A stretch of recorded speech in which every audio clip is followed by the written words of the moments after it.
97.1 Forever. Dear Papa Dudut, isa po ako sa mga masugid mong tagapakinig dahil marami akong nakukuhang aral sa mga kwento ng ating kabarangay.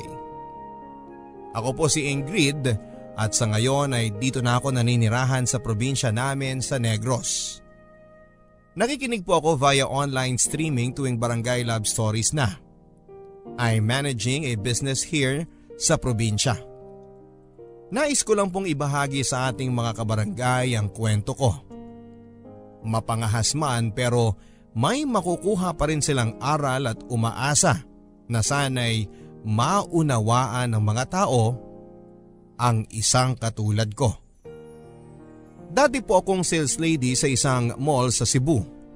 Marami mga foreigners doon na nagbabakasyon at ang iba ay nag-aaral ng English language, lalong-lalo na ang mga Koreano.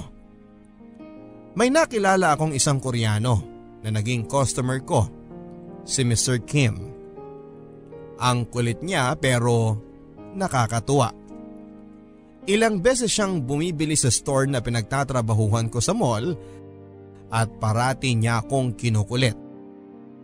May edad na siya. Siguro Papa Dudut ay nasa 50 years old na siya pero physically fit pa rin. Hindi siya tulad ng nanay ko na medyo sakitin na. Isang araw ay inabangan ako ni Mr. Kim at niyaya ako na mag-dinner. At dahil sa matagal ko na siyang kilala bilang customer sa store ay pumayag naman ako. He's so sincere sa mga kwento niya about his struggle sa buhay niya hanggang sa isa na siya sa mga nag-manage ng isang English school for Koreans dito sa Cebu. Ang biro ko nga sa kanya ay para silang mga kabuting nagsusulputan sa dami. Kasi naaalala ko dati sa isang gimikan ay puro Pinoy ang nasa dance floor. Pero ngayon ay sinakop na ng mga Koreano at K-pop na ang pinatutugtog. Parang lumipat ang South Korea sa Cebu. Tuwang-tuwa siya sa akin hanggang sa nanligaw na siya at sinagot ko naman dahil ramdam ko ang love niya. Hindi siya mahirap mahalin. Naging malapit sila ng mama ko. Nagpatayo agad kami ng sarili naming bahay sa Negros kasama ang mama ko at dalawa ko pang kapatid. Wala na po kasi si Papa. Hindi naging problema sa kanya na pinatira ko ang pamilya ko sa bahay namin. Natuwa pa nga siya dahil masaya daw ang bahay.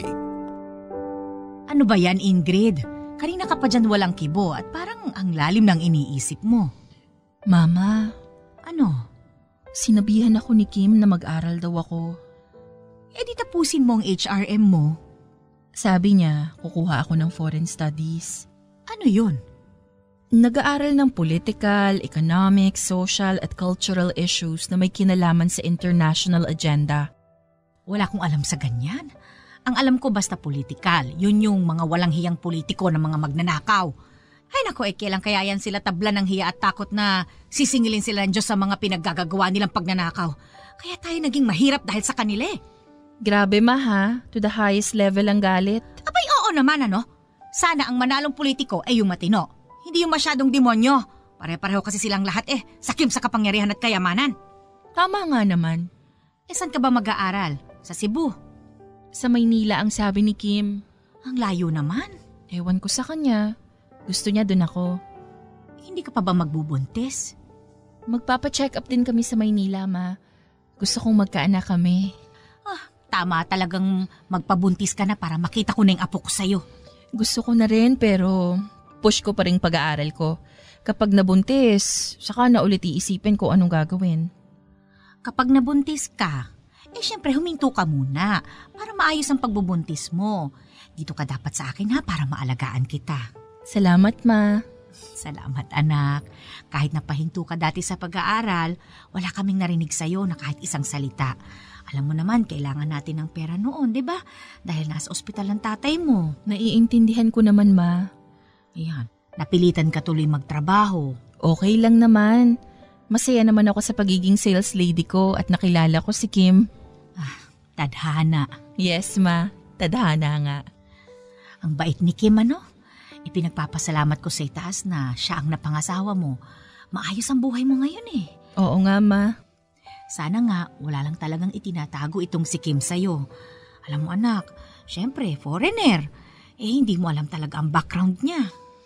Parang wala naman, mama. Okay naman siya. Wala akong nakitang masamang ugali niya. Mabuti kung ganon. Pero tama yung gusto niyang mangyari sa'yo. Mag-aral ka. Iba pa rin ang makapagtapos ka. Matanda na rin niyang si Kim Huwag naman tayong mag-isip ng ganun, ma. Mas mainam na ang mag-isip ng mga bagay na ganyan para handa tayo. Tulad ko, kumuha na nga ako ng burial plan. Si mama talaga. Ay naku, kahit mayaman ka na. Ayaw kong maging pabigat ako, kaya kailangan talaga ng mga planong ganito. Mama, hanggang sa huli, nandito lang ako para sa'yo at sa asawa ko. Huwag kang gumaya sa ibang may mga foreigners, ha? Nabubwisit ako kasi kung umasta, parang akala mo kung sino na. Ibahin mo ko, ma. Tinuruan niyo kaya ako ng mabuting asal. Nang lumuwas na ako ng Metro Manila, Papa Dudut, ay napansin ko kaagad na iba ang kinagisnang mundo ko dati. Parang 100 times ang laki ng Metro Manila kumpara sa Cebu. Nakakalula ang laki. Bigla akong na-culture shock at nakakalito pero unti-unti ko naman itong nakabisado habang ako'y nag-aaral dito. Sa school ay nakilala ko si Rose. Siya ang naging kaibigan ko sa klase. At tulad ko ay matanda na rin siya compare sa mga classmates namin na fresh graduate from high school. Si Rose ay nasa mid-20s na. Kahit papaano ay nawala ang insecurities ko sa edad dahil may ka-level ako sa age sa presence niya. Siya ang parating nagsasabi sa akin na kahit may edad na kami kumpara sa mga classmates namin at bata pa rin naman kami tignan. Maganda nga dahil napipigilan ang pagtanda kapag sumasama sa mga bata. Isa sa mga naging professor namin ay si Mark. Matangkad siya at ang gandang pumorma. Lalaking lalaki talaga siya kung tignan.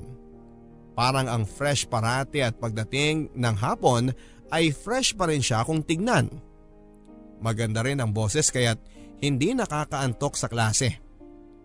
Sadyang mahirap nga lang ang subject niya kaya kailangan talagang pag-aralan itong mabuti upang hindi bumagsak sa exams. Medyo malapit kami sa kanya dahil nga kaming dalawa lang ni Rose ang matanda sa klase. One night ay niyaya kami ni Rose sa kaarawan niya ng dinner sa isang restaurant. Salamat sa inyo, Ingrid at Sir Mark. Buksan mo na yung gift ni Sir Mark, Rose. Hindi ko alam kung magugustuhan mo yan. Sana hindi to readings, ha? Nakakapagod na minsan ang daming readings Ano ka ba? Hindi naman siguro. O sige, buksan ko na ha. Sabi ko na nga ba Aralin mo yung libro na yan, ha? Birthday ko po ngayon, sir. Wala tayo sa classroom. Love ka ni Sir, kaya libro ang gift mo para papasa ka. Ano naman ang gift mo na to, ha, Ingrid? Secret! Buksan mo na dali! Kaloka, ha? Ano to, panyono?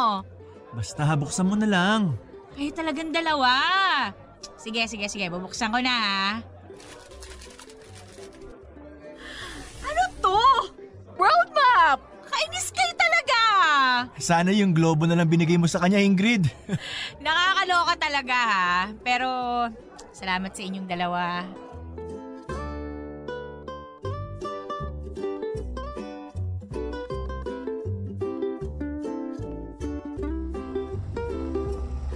Ang saya ko sa birthday ko ngayon. Salamat sa mga gift ninyo, ha? You're welcome, sis. Dito ka na. Sir Mark, thank you, ah. Matulog ka agad.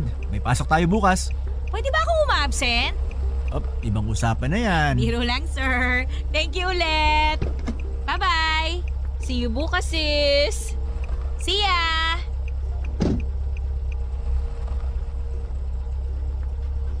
Nakakatuwa din niyang si Rose. Pero tutok siya sa pag-aaral, ha? Tulad mo. Oo naman, sir. Kailangan talaga mag-aral para matapos. Sayang ang pera eh. Ay, tama nga naman. Buti at naisipan mo mag-aral. Kahit na matanda, go pa rin sa pag-aaral. Good decision, Ingrid. Thank you, sir. Masaya ako kasi nangarap ka pa rin makatapos kahit may asawa ka na. At may kaya yun na pangasawa mo ha. He's also an educator sa English School for Korean sa Cebu. Oo nga po, pero bumalik na siya sa Korea. Doon na ulit siya nagnegosyo kasi nagkasiraan sila ng mga kasama niya sa English school. Naku, ano ba yan? Pero okay naman siya. Okay naman kami. Ay, mabuti kung ganun. Enjoy mo lang to pag-aaral mo ha. Hindi mo mamamalayan tapos sa tong kurso. Mabilis lang ang panahon. Oo nga po, sir. Buti hindi ka pa nagbuntis. May problema po sa matris ko, sir. Oh, I'm sorry to hear that. Pero sana magkaanak na nga ako. Gusto ko rin eh. Iba pa rin ang may anak. Kayo, sir, ilan ang anak ninyo? 4. My wife is in Canada. She's a nurse there. Wala kayong balak mag-abroad, sir? Kapag okay na petition ng asawa ko sa amin. Sa Canada na rin kami, pero mas gusto ko pa rin dito sa atin kahit traffic, magulo ang politika, parating may bagyo. Iba pa rin ng Pilipinas. Sa bagay. Ikaw ba, gusto mo sa foreign country tumira? Sa bansa ng asawa mo? Hindi namin napag-usapan, sir. Pero parang ayaw ko rin. Ayokong maiwan ng mama ko. Dito nga ako sa Maynila, parang gusto kong every month makauwi ng Negros para makita lang ang mama ko. Okay na rin dito sa Pilipinas. Pilipino tayo eh. Tama po. Naging sobrang malapit kami ni Sir Mark, Papa Dudut. Strict kasi siya sa loob ng klase. Bilang teacher siya, student naman ako, pero kapag nasa labas naman ay magkaibigan na ulit kami. Biniro nga niya kami kung kumusta na ang scores namin sa exams dahil alam niyang super kapit lang ng scores namin pero hindi naman bagsak.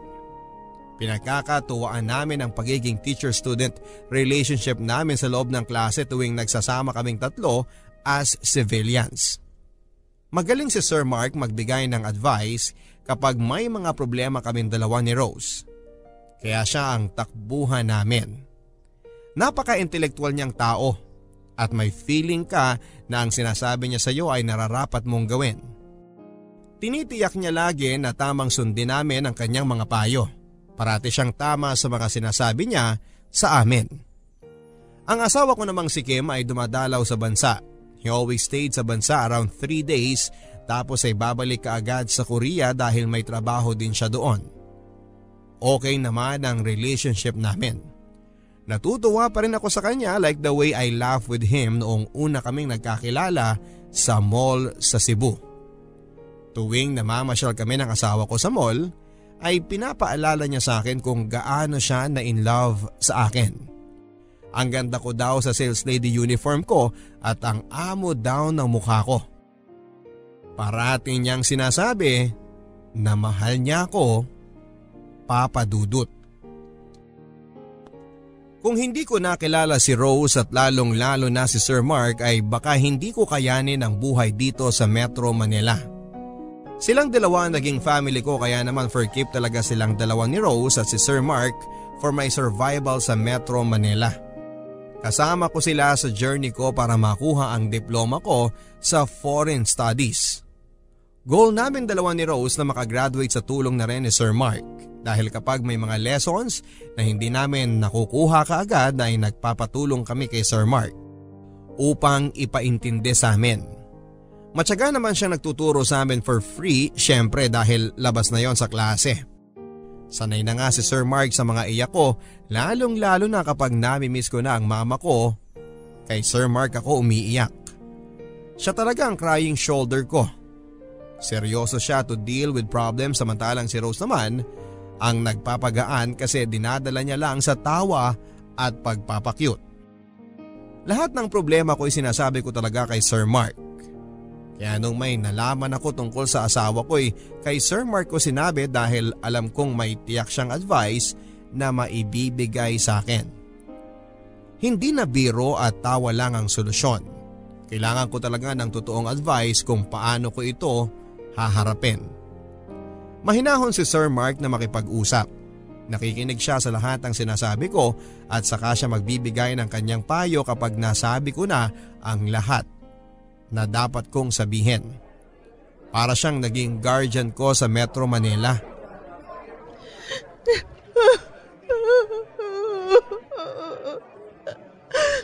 Hey, tahan na. Ano bang problema mo? Sir, Nako, hindi makakatuloy ang pag-iyak mo. Sabihin mo na para malaman ko kung ano yung iniiyak mo. Mama mo ba? Namimiss mo ba mama mo? ang asawa ko. Namiss mo ang asawa mo. Normal lang yan.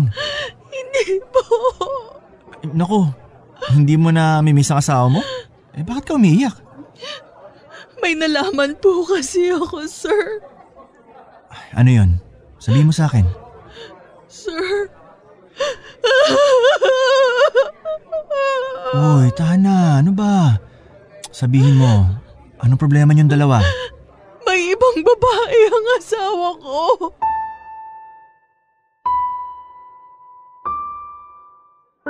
Ano? Hindi ako ang una. Ako ang pangalawa. Ang una niyang asawa, isang Koreana. Pero divorced na sila? Oo, pero nalaman ko na doon pa rin siya tumira sa bahay ng babae. Wait, medyo magulo ah. Divorced sila pero nagsasama pa rin sila. Teka, medyo malabo ah. Mahal pa rin ni Kim ang una niyang asawa. Inamin niya sa akin pero hindi naman daw niya ako pababayaan at mahal daw niya ako. Pero ano yon? Mahal niya ako pero nakikisama pa rin siya sa una niyang asawa sa Korea. Anong balak mo? Hindi ko alam. Kaya pala ayaw niya ako dun tumira sa Korea. Ay, kakaiba rin yung asawa mo ah. Divorced pero nagsasama pa rin sila. Hindi alam ng babae na may asawa siya sa Pilipinas. Hindi alam ng babae na asawa ako ni Kim. I don't know what to say. Ang hirap ng problema mo ngayon. Nahirap talaga, sir. Eto, tissue. Sige, iyak ka lang. Hayaan mo mga tao dito nakikita kang umiiyak. You need that. And I'm here for you. Ilabas mo lang ang nararamdaman mo. Bakit ganun? May other woman siya na parang hindi other woman. Asawa niya ako pero parang other woman ako. Ingrid, hindi ka other woman. Pinakasalan ka niya. Huwag ka mag-isip ng ganyan. Ang sakit, sir. Kaya pala parang wala na siyang gana sa akin dahil bumalik na pala ang dati niyang pag-ibig sa una niyang asawa. Hindi niya na ako sinisipingan kapag umuwi siya dito sa Pilipinas.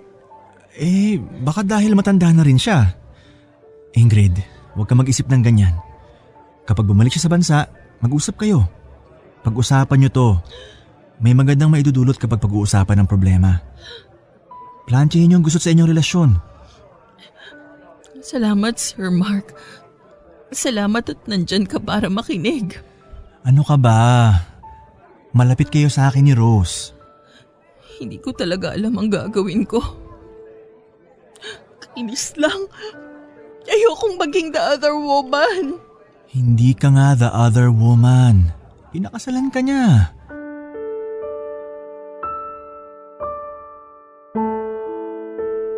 Nagpapasalamat ako sa mga oras na yon, Papa Dudut, dahil nasa tabi ko lang si Sir Mark upang pakinggan ang problema ko at samahan ako sa oras na kailangan ko ng isang kaibigan. Ang bigat sa dibdib talaga na malaman ang tungkol sa asawa ko at sa kanyang dating asawa. Sa lahat ng tao sa mundo ay sa akin pa talaga nangyari ang ganito.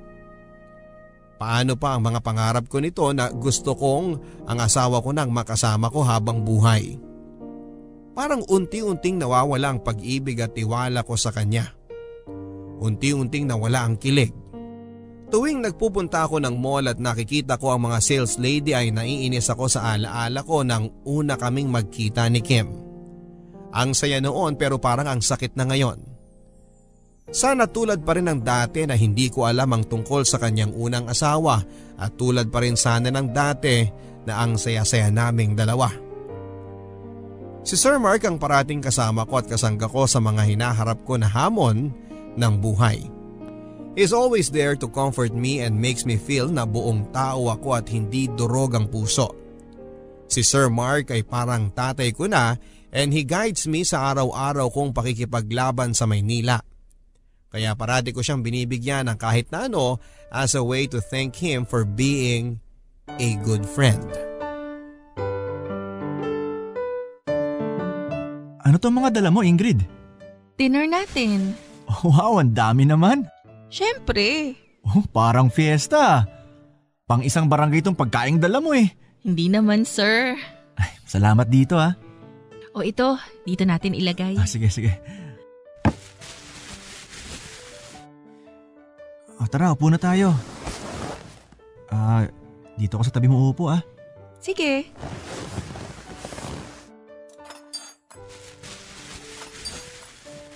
Hindi mo na-miss sa mga anak mo?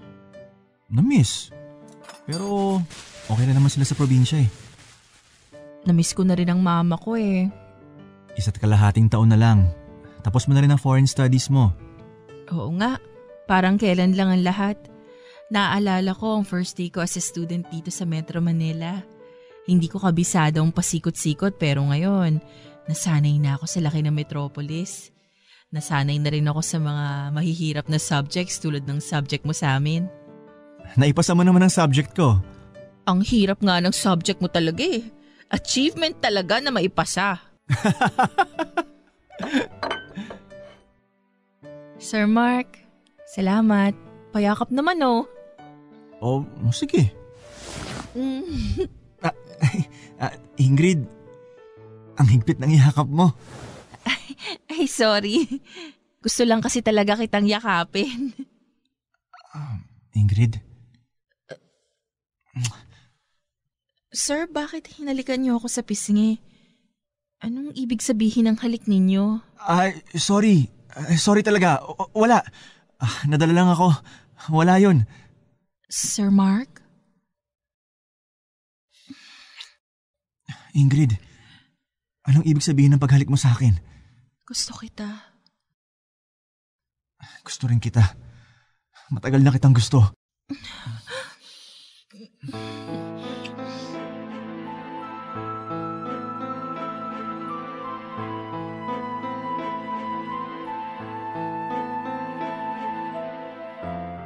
Ingrid? Sir? Okay ka lang ba? Masaya ako. Kinakabahan ako. Mixed emotions. Hindi natin napigilan ang mga sarili natin, Ingrid. Parang napagod ka nga eh. Ginusto ko yung nangyari. Napasaya mo ako, Ingrid. Masayang-masaya ako na nakapiling kita ngayon. Kayakap kita. Nahaplos, nahalikan. Namamasdan ang mukha mo ng malapitan. Mahal na kita, Mark. Sekreto natin to ah. Oo naman. Walang makakaalam. Promise yan? Promise. Kahit si Rose, huwag mong ipaalam sa kanya. Kahit kay Rose, sa atin lang tong dalawa. Halika nga sa dibdib ko. Yayakapin lang kita. Ramdam ko ulit na babae ako. Pinadama mo ulit sa akin na babae ako, Mark. Ayokong maging kabit mo. Wala tayong labels. Gusto kita, mahal kita, pero ang asawa mo pa rin ang pipiliin mo. Ayokong masira ang pamilya mo dahil sa akin. Ayokong maging the other woman. Ayoko din isipin mo na ginawa natin to dahil na-miss ko ang asawa ko at namimiss mo ang asawa mo. Ginawa natin to dahil gusto natin ang ginawa natin. Gusto kong kayakap ka hanggang umaga. Isa tong mahabang gabi para sa ating dalawa.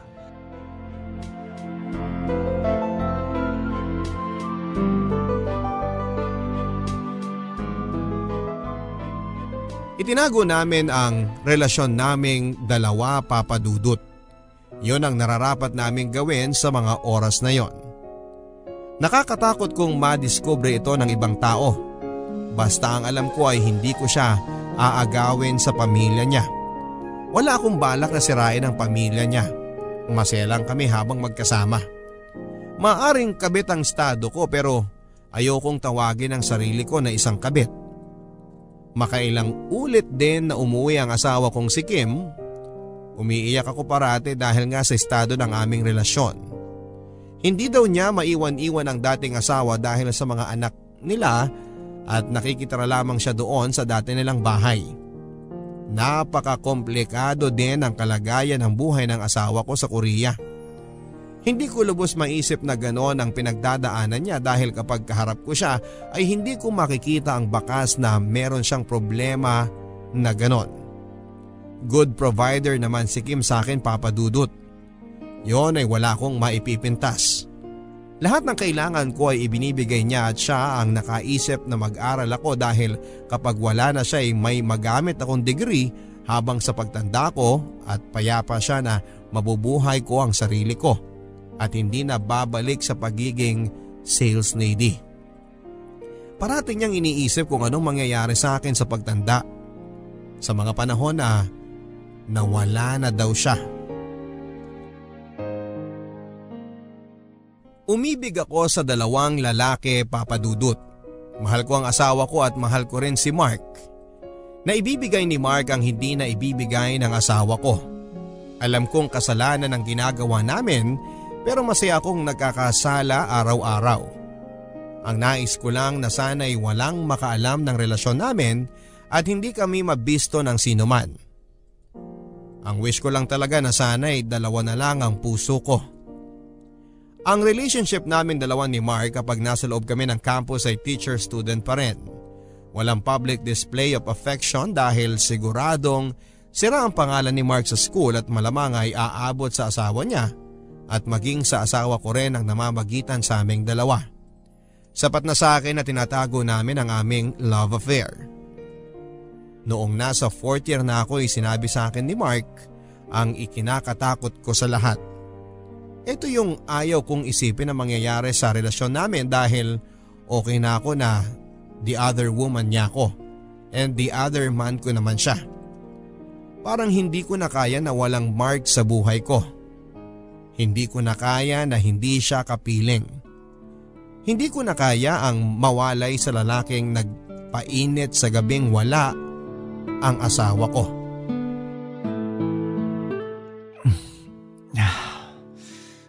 Ingrid. Mark, marami ka nang nainom. Tama na yan. Ingrid, okay ka lang ba sa relasyon natin? Ano ka ba? Alam ko ang pinasukan ko. At alam ko paano lalabas dito kung sakali. Naging maingat naman tayo. Wala namang ibang nakakaalam. Next month kasi, uuwi ng asawa ko. O anong problema dun? E di hindi muna tayo magkikita. Okay lang naman sa akin. Kapag nga asawa kong umuwi dito, hindi rin tayo nagkikita eh. Hindi sa ganon. Parang gusto ko nang ihinto tong relasyon natin. Mark, naparami ka lang ng inom. Nakukonsensya na ako. Ano? Sa tagal na nating ginagawa to, ngayon ka pa makukonsensya? Huwag nating ihinto to. Please. Okay na ako na hindi tayo magkikita. Ingrid naman. Mark, wala naman akong balak na agawin kita sa asawa mo. Mahalin mo ang asawa mo. Huwag mo siyang iwanan. Hindi dapat ganito eh. Mark, alam ko ang lugar ko. Hindi na tama to. Hindi to exam mo. Basta hindi man ito tama o kung ano man, huwag nating putulin ang namamagitan sa atin. Huwag mo muna akong iwan. Promise, hindi ako makikipagkita sa'yo kapag dumating na siya. Alam ko ang rule. Alam kong naiintindihan mo kung gaano kakomplikado ang relasyon natin. Itong relasyon natin ngayon, ang nagpapatakbo ng mundo ko. Ingrid. Tigilan mo na nga yung pag-inom. Halika dito. Gusto kitang yakapin magdamag. Ang bait ng asawa ko. She doesn't deserve na ginagawan ko siya ng ganito. Mabait din ang asawa ko. He doesn't deserve this either. Pero wala akong balak na iwan siya. Kailangan niya din ako kasi may pinagdadaanan siya sa dati niyang asawa. Pareho nating mahal ang mga asawa natin. Hindi natin sila iiwan. Paano kung malaman ng asawa ko relasyon natin? Mararamdaman din niya ang naramdaman mo noon nung nalaman mo ugnayan ng asawa mo sa dati niyang asawa. Hindi ko na alam, Mark. Ang gusto ko lang yakapin ka. Nariyan ka kung gusto ko ng mainit na brasong yayakap sa akin. Mahal kita. Mahal din kita, Ingrid. Pero… Shh! Gusto ko na sa piling mo lang ako. Ano ba tong tadhana nating dalawa? Tayo na hindi tayo pero nagmamahalan. Bakit ka nga ba pinakuha ng foreign studies ng asawa mo? Para maging foreign service officer. Magandang trabaho. Mahilig din ako sa kultura. Maganda. Maganda naman talaga ako. Iniiba mo naman ang usapan eh. Gusto ko, parating nasa bisig mo lang ako. Sinasandalan ng malakas mong braso, matigas na malambot. Inuuto mo naman ako eh. May matigas ba na malambot? Pisil-pisilin ko ang braso mo. Baka dyan pumunta mga nainom mong beer.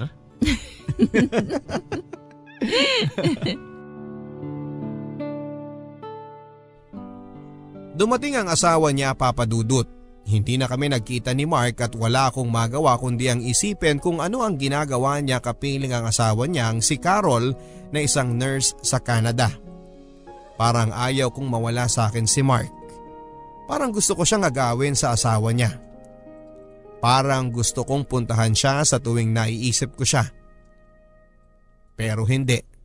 Dahil hindi ako ang taong naninira ng pamilya.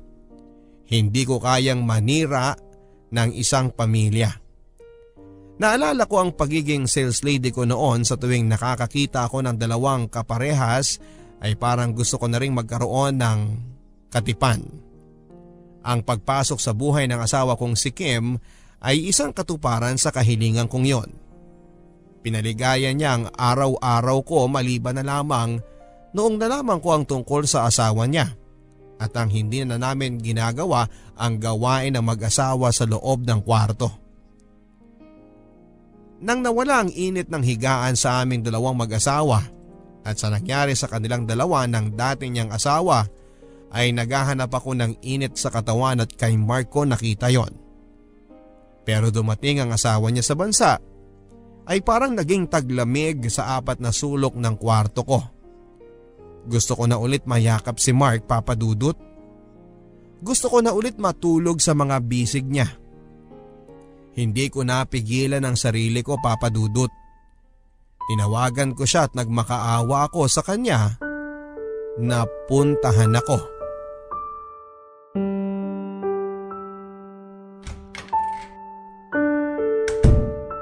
Ano ba to, Ingrid? Namiss lang kita. Namiss? Hindi ba may usapan na tayo? Akala ko ba nagkaintindihan na tayo? Alam ko naman. Ayun pala eh. Alam mo, na-miss din kita, pero hindi tayo pwede magkita sa ngayon dahil nandito nga ang asawa ko. Ngayong gabi lang naman. Ano ka ba, Ingrid? Hindi mo talaga matiis? Please, wag mo na akong pagalitan. Gusto kitang makita eh. Malilintigan talaga tayo nito kapag may nakaalam. Wala namang makakaalam. Dapat nandun ako ngayon sa asawa ko, sa pamilya ko. Gusto ni Carol na magsama-sama kami habang nandito siya sa bansa. Kailangan niya ako kasi alam mo naman ang sitwasyon, di ba? Ilang taon siya nagtatrabaho sa Canada. Hindi namin kapiling ang isa't isa. Mas naging magkasama pa nga tayo eh. Kaya please, wag na muna tayong magkita while she's here. Huwag ka maingay ah. Tumatawag asawa ko, si Carol. Han? Han, nasan ka? Han, may tinatapos lang ako dito sa Maynila. Uuwi din ako bukas. Masyado kang workaholic. Sige, alam ko naman na love mo yung pagtuturo mo eh. Salamat, Han. Ngayong gabi lang ako hindi makakauwi dyan. Promise ko yan, okay? Okay, Han. I love you. I love you too, Han.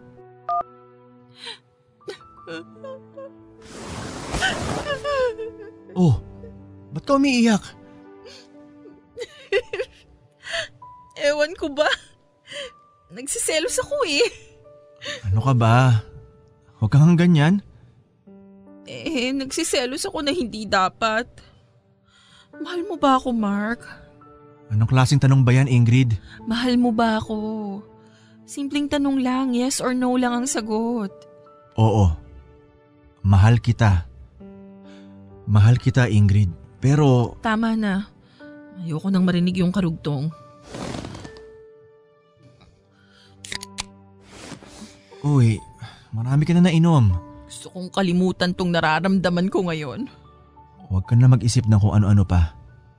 Nandito na ako, di ba? Dumating ako. Basta, ito na muna ang huli natin pagkikita. Habang nandito pa si Carol sa bansa. Okay? Okay. Parang bata naman to. Baby mo ko eh. Ikaw talaga. Basta, kapag bumalik na si Carol sa Canada, pwede na ulit tayo magkita. Araw-araw. I love you. I love you too.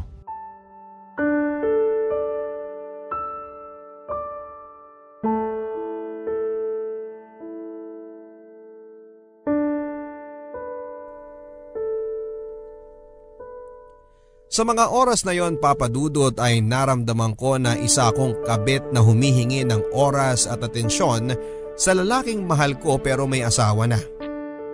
Sa mga oras na yon ay doon ko naramdaman ang bigat ng kasalanan ko sa asawa ko. Pinapaaral niya ako ng foreign studies pero ang kumabit sa teacher na may asawa ang pinag-aralan ko.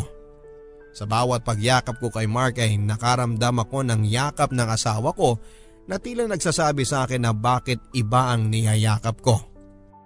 Bawat tingin ko sa mga mata ni Mark ay nakikita ko rin ang mga mata ng asawa ko na umiiyak. Dahil sa pagtataksil ko at gustong ipaalala sa akin ang panahon ng umingiti ang mga mata niya noong bumibili siya sa pinagtatrabahuan kong store sa mall. Nakukonsensya ako sa ginagawa ko pero kailangan ko si Mark. Kung dati ay umiiyak ako dahil nalaman kong pangalawa akong pinakasalan na babae ng asawa ko. Ngayon naman ay umiiyak na ako dahil hindi ako ang pangalawang babae, kung hindi babaeng humihiram ng asawa ng may asawa. Nagiba ang role ko. Hindi ko namalayan na isa na akong babaeng parang linta kong kumapit sa lalaki na may sabit na. Ang dating Ingrid ay tuluyan ng nagbago dahil sa umibig ito sa isang bawal na pag-ibig. Naulit ang aming pagkikita ni Mark habang nasa bansa pa ang kanyang asawang si Carol. Ang hindi ko alam, Papa Dudut, ay sinundan pala si Mark ng asawa niya dahil meron na itong hinala na may iba siyang babae. Wife instinct kumbaga. Isang araw ay may tumawag sa akin na hindi nakasave na number sa phone ko. Sinagot ko naman. Laking gulat ko na ang tumawag sa akin ay ang asawa ni Mark. Nanginginig ang buong katawan ko, Papa Dudut, habang lumabas ang maraming pawis. Feeling ko ay nahuli ako ng isang mangangaso at wala nang kawala sa mga kamay niya. Ang sabi sa akin ni Carol, ang asawa ni Mark, na nagkumpronta daw sila ni Mark tungkol sa aming relasyon. Alam niya kung paano nag-umpisang ugnayan naming dalawa ni Mark at ngayon ay gusto niyang makipagkita sa akin at nang magkaalaman na. Hindi ko alam kung sisipot ako o hindi sa mga oras na yon.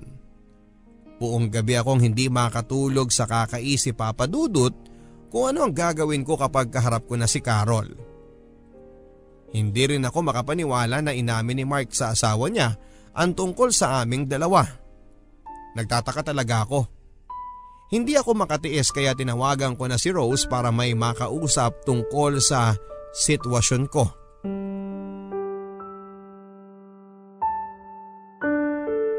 Madaling araw na. Anong problema mo, Ingrid?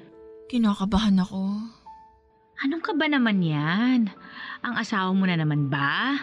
May problema ka ba? Nagkabalikan sila noong una niyang asawa. Rose. Ano ba yan? Parang ang serious ha? Sabihin mo na kasi. Meron akong karelasyon na iba. Ano?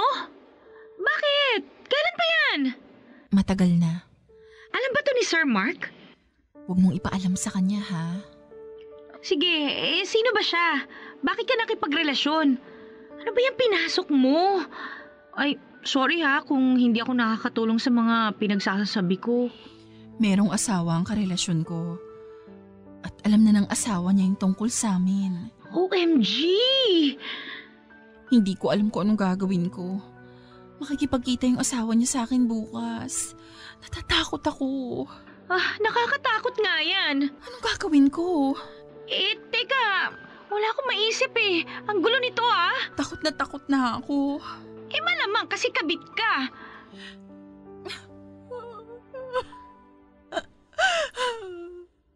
Sis, sorry pero kasi mali yung ginawa mo. Ewan ko ha. Hindi kita hinuhusgahan. Pero you need to face this, Ingrid. Makikipagkita ako sa kanya, Rose. Nako, good luck. Sana lang walang masamang mangyari. Ano ba kasi itong pinasok mo? Nakakabaliw to Baliw nga siguro ako.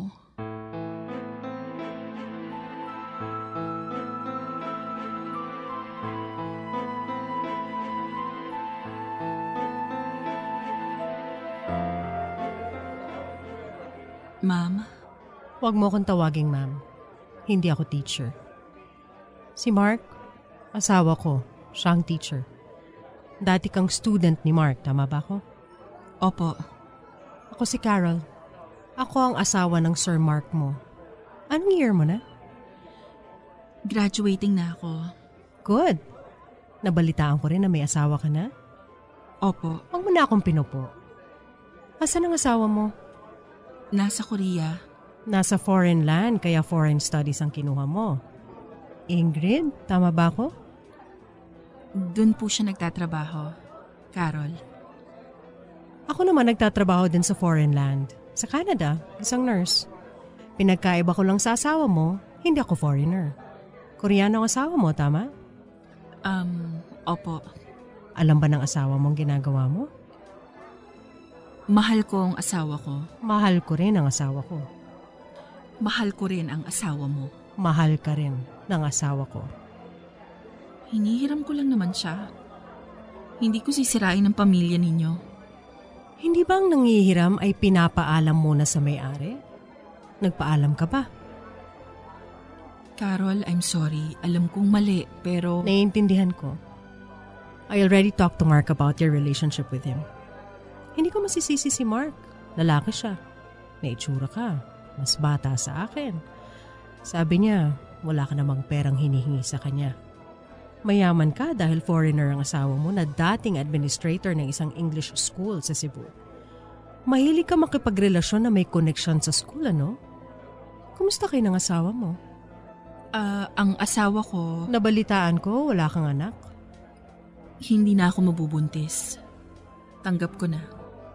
I hope hindi yan ang isa sa rason kung bakit nagkalakas ka ng loob na makipagrelasyon sa ibang lalaki. Dahil hindi ka nabubuntis.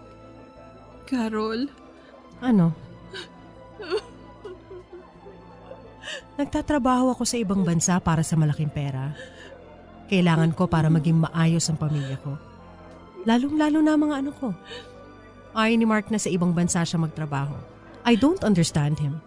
Dala marahil ng pagiging makabayan niya. Tumigil ka na sa kakaiyak mo. Baka kalain ng tao rito ay naaway kita. Kinakausap lang kita. Hindi na ako makikipagkita sa kanya. Akala ko mahal mo ang asawa ko. Mali ang ginagawa namin. Mali nga. Mali talaga. Pwede kitang kasuhan pero naging masaya naman ang asawa ko sa'yo at naiintindihan ko ang kanyang pag-iisa. Mabuti at parati mong sinasabi sa kanya na hindi mo siya aagawin sa akin. Kapag inagaw mo siya, yun, magagalit talaga ako. Hindi ka galit? May magagawa pa ba ako? I trust my husband so much. Sabi niya sa akin, sa'yo lang siya naging unfaithful sa akin. Ang mahalaga sa ngayon, naging mabuting ama siya sa mga anak ko. At kapag kailangan ko siya, nandyan siya. Pero Ingrid, sana maging faithful ka sa asawa mo. Simula ngayon, tama na ang pakikipag-ugnayan mo sa asawa ko. Wala na akong magawa sa mga oras na hinira mo siya nang walang paalam. Ngayon, ayoko na ipahiram pa ang asawa ko. Naintindihan mo?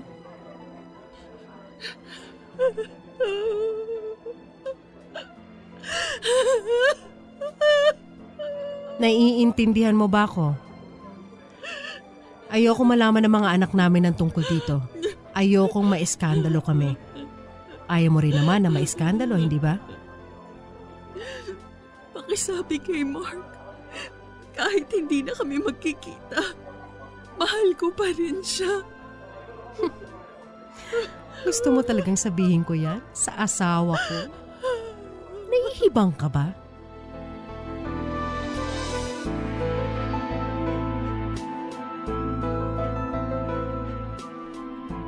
Pagkatapos ng usapan namin ng asawa ni Mark Papadudot ay tinigilan ko na ang pakikipagrelasyon sa kanya. Parang nakikita ko ang sarili ko sa katayuan ni Carol kapag may naging ibang babae ang asawa kong si Kim. Kakaiba ang mga titig ni Carol sa akin. Nakakakonsensya at nararamdaman ko ang bigat ng nagawa kong kasalanan sa batas ng tao at sa batas ng Diyos. Hindi ko pa rin sinabi kay Rose ang tungkol sa amin ni Mark. Ang alam lang niya na may karelasyon akong lalaki na may asawa. Hindi ko alam kung ano ang magiging reaksyon ni Rose kung malaman niya na si Mark ang tinutukoy kong lalaki na may asawa at karelasyon ko. Nang umuwi ulit ang asawa ko sa bansa ay parang hindi ako makatingin sa mga mata niya. Nakukonsensya ako sa nagawa ko sa kanya. Paano kung nalaman niya ang tungkol sa amin ni Mark? Ano ang gagawin niya kay Mark? Kakausapin ang harap-harapan tulad ng ginawa sa akin ni Carol o baka sugurin niya si Mark at may magawa siyang hindi kaaya-aya. Pagkatapos ng graduation ay nagpunta kami sa Korea ang dalawa ng asawa ko. Ang sabi niya sa akin ay maghahanap ako ng trabaho sa Korea para mas malapit na kami habang inaayos niya ang buhay niya na magkaroon ng sariling bahay at makaalis na sa bakod ng dati niyang asawa. Pag uwi ko ng bansa ay diretso ako sa probinsya upang makita ang mama ko.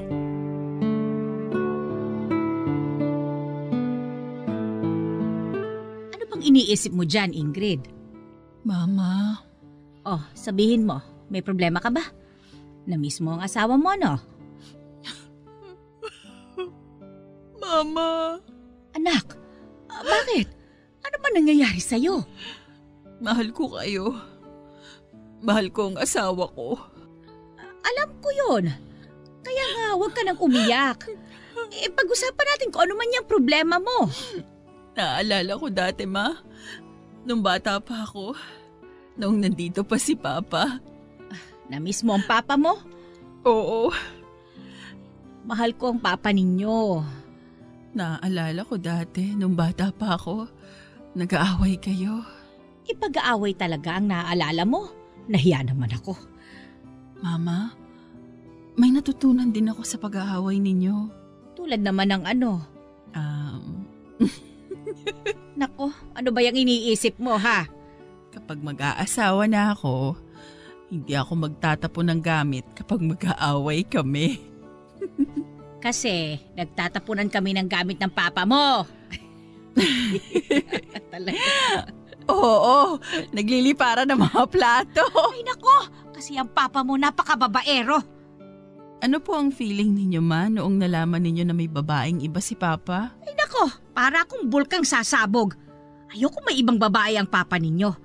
Paano kung agawin ng babae ang papa ninyo? Paano ng pamilyang binuo ko? Ayoko yung masira. Ayoko mawalan kayo ng ama. Salamat, Mama. Oh, salamat sa ano? Kasi hindi nyo hinayaang maagaw si Papa. Kasi mahal ko kayo.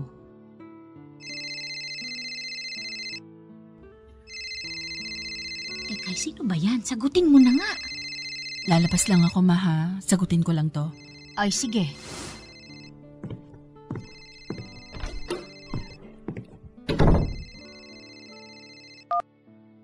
Hello? Ingrid, Mark? kumusta ka na? Okay lang naman ako. Nandito ako sa probinsya. Kailan napunta mo dito sa Maynila? Hindi ko alam. Wala pang plano. Na-miss na kita.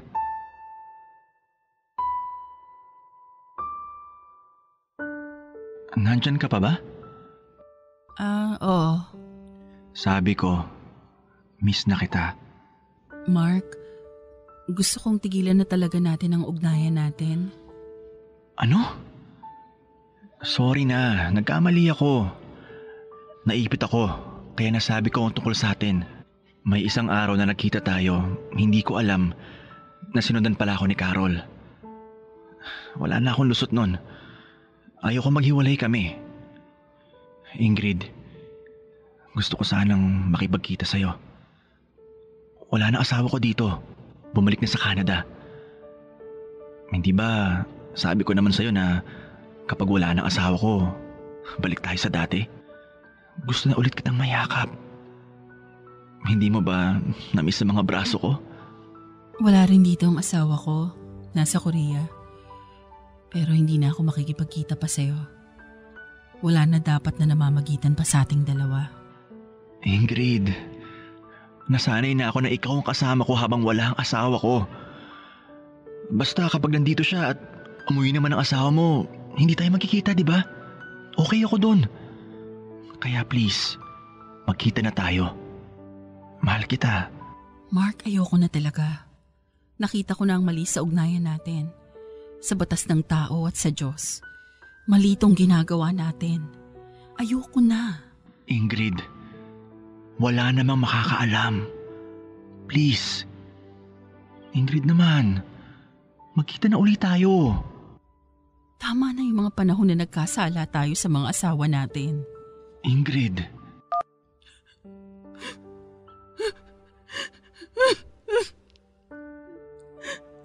Mahal kita pero itong nararapat kong gawin. Habang wala pa akong nasisirang pamilya.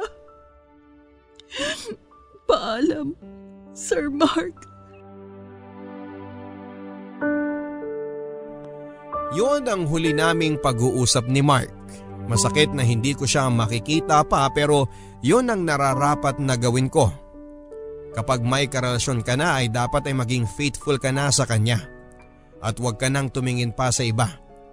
At kung may nagpaparamdam sa iyo na something beyond friendship ay dapat hindi mo na ito bigyan ng panahon to entertain kasi dito nagsisimula ang pagkasira ng sinumpaan sa asawa mo na maging matapat at magsasama sa hirap man o ginhawa sa batas ng tao at sa batas ng Diyos. Ang dapat mong isipin ay kung matutuklasan ang nabuong relasyon sa ibang tao maliban sa asawa mo ay tiyak na makakawasa ka ng pamilya. Ng buhay ng ibang tao lalo na ang mga anak ng pamilyang sinira mo. Pasalamat lang ako Papa Dudut dahil hindi humantong sa ganon ang sitwasyon. Bumalik sa normal ang lahat at ngayon ay nagnegosyo na ako ng isang English School for Korean sa Cebu na pinondohan ng asawa ko. Ako ang administrator ng nasabing eskwelahan.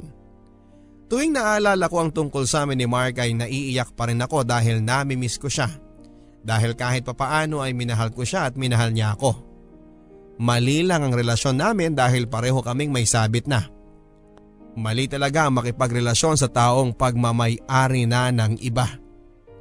Ang inyong kapuso at kabarangay, Ingrid.